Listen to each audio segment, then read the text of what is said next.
Is that clear? Why they don't believe in cause and effect in the Ash'ari school? Okay. The reason is because cause and effect, if we accept that I can cause something or that this can cause something, then I am giving this some kind of intrinsic power.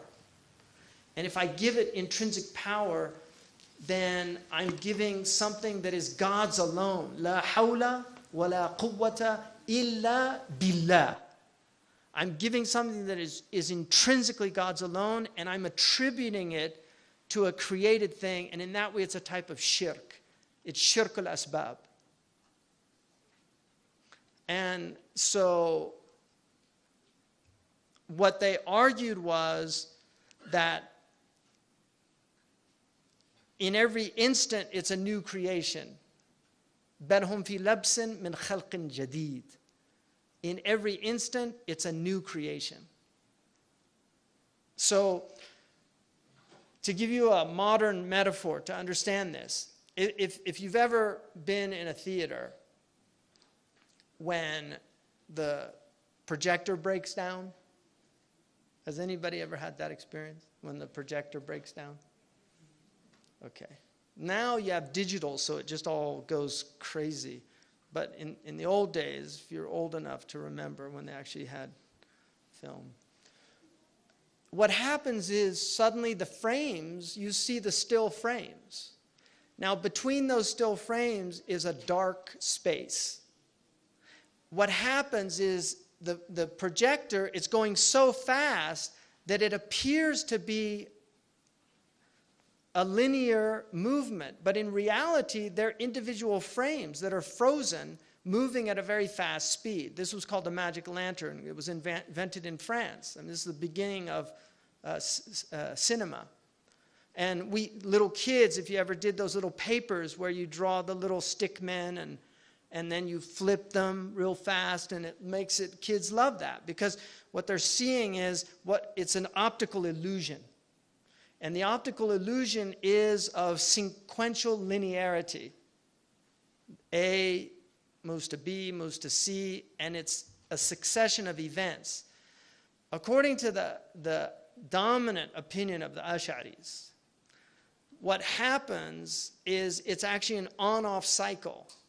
And so Allah is creating and destroying, it's an on-off. So that He's creating it in each, I mean, we can't even say nanosecond, because we don't know that whatever time that is, it's some type of time, but it's so fast that it creates the illusion that we feel like we're moving around, but in reality, it's just one creation, and then it stops, and then it's again, and then it stops. So we're like those stick men, and Allah's making the thing happen.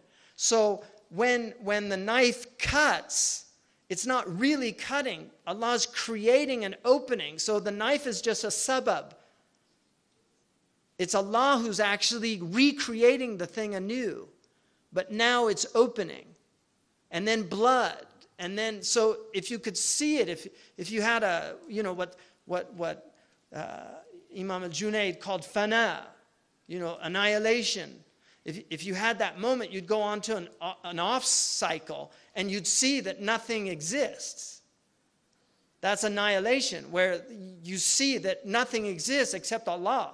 And that's why He's al-Hayyul Qayyum. He's sustaining the whole thing. And that la ta'khudhu sinatun wa la nawm, because if a moment of ghafla took God, the whole thing would just disappear. So His qayyumiyyah, in one of the du'as, حَتَّى أَرَى قَيُّمِيَّتَكَ السَّارِيَةَ فِي جَمِيعِ الْمَخْلُوقَاتِ. Let me see your qayyumiyyah that's happening in every instant in creation. That Imam Ali said, مَا رَأَيْتُ شَيْئًا إِلَّا رَأَيْتُ اللَّهَ قَبْلَهُ وَفِيهِ وَبَعْدَهُ. I never saw anything except that I saw God in it, before it, in it, and after it. Meaning that he saw that it's God that's doing all of this in every instant. And that is what the position that most of the scholars took, which is arguably from spiritual experiences that they had. I mean, I find that very hard to believe. In a book on the atomic theory and history, which was written by a scholar from England, he argues that the Muslim atomic theory is unique in the history of civilization, that nobody really came up with that type of atomic theory before. And it's arguable that there's certain theories now, like string theory, that are very similar to that type of understanding. They're trying to work this out. They're trying to get some theory of everything that's going to explain these four forces and how they interact. But they don't have it because the theory of everything is God. And if you're denying him, how are you going to see him? Right? So